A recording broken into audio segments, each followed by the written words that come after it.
अब हम सीखेंगे बाइनोमियल नोमेनक्लेचर के बारे में। बाइनोमियल नोमेनक्लेचर सीखना जरूरी है क्योंकि इससे क्वेश्चन पूछा जाता है कंपटीशन लेवल, जैसे नीट हो गया आपका, और सुपर टेट हो गया, टेट हो गया, या यूपी बोर्ड है या सीबीएसई बोर्ड, उसमें क्वेश्चन आता है। 12th लेवल पर भी क्वेश्चन पूछा जाता है।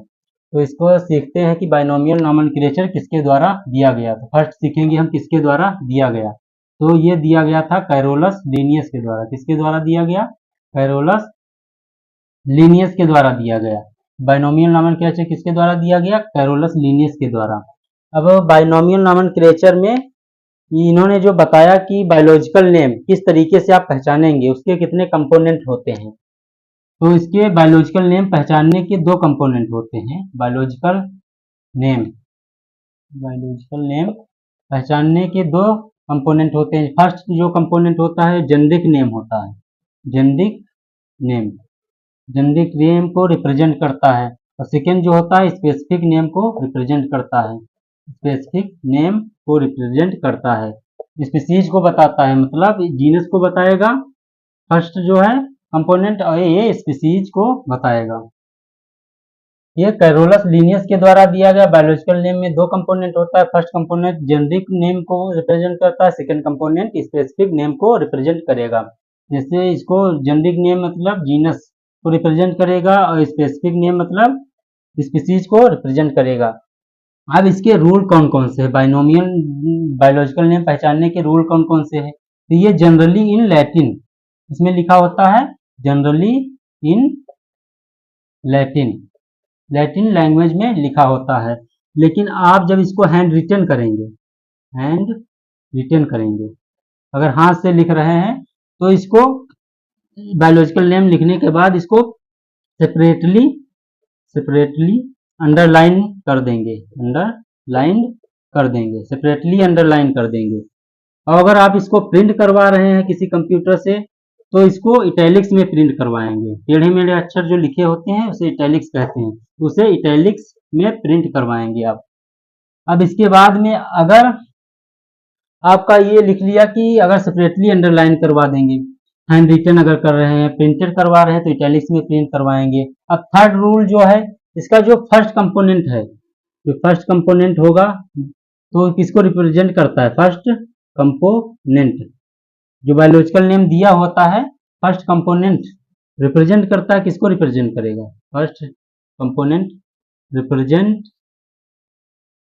रिप्रेजेंट करेगा, किसको रिप्रेजेंट करेगा? जीनस को। और सेकेंड कंपोनेंट किसको रिप्रेजेंट करता है? सेकेंड कंपोनेंट रिप्रेजेंट किसको रिप्रेजेंट करेगा? स्पेसिफिक एपिथेट, या आप इसको स्पीशीज को रिप्रेजेंट करेगा। अब अगर किसी वैज्ञानिक ने किसी स्पीशीज का नाम दिया, तो बायोलॉजिकल नेम लिखने के बाद उसका जो नाम होता है, जैसे इसमें लीनियस लिखा हुआ है, तो इसके लिन उठा लेंगे इसका, और इसको एब्रीवेटेड फॉर्म में लिखेंगे। इसका ऑथर का नाम एब्रीवेटेड फॉर्म में लास्ट में जोड़ देते हैं बायोलॉजिकल नेम में। तो author name written in abbreviated form, किसमें लिखेंगे? एब्रीविएटेड फॉर्म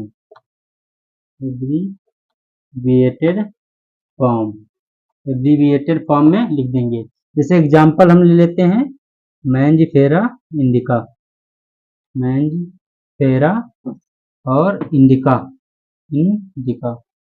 रूल क्या बताया था? सेपरेटली अंडरलाइन करेंगे, इस तरीके से नहीं कि पूरा अंडरलाइन कर दें, सेपरेटली अंडरलाइन करेंगे अलग अलग। अब ये नाम सही है गलत है, बताएं आप लोग।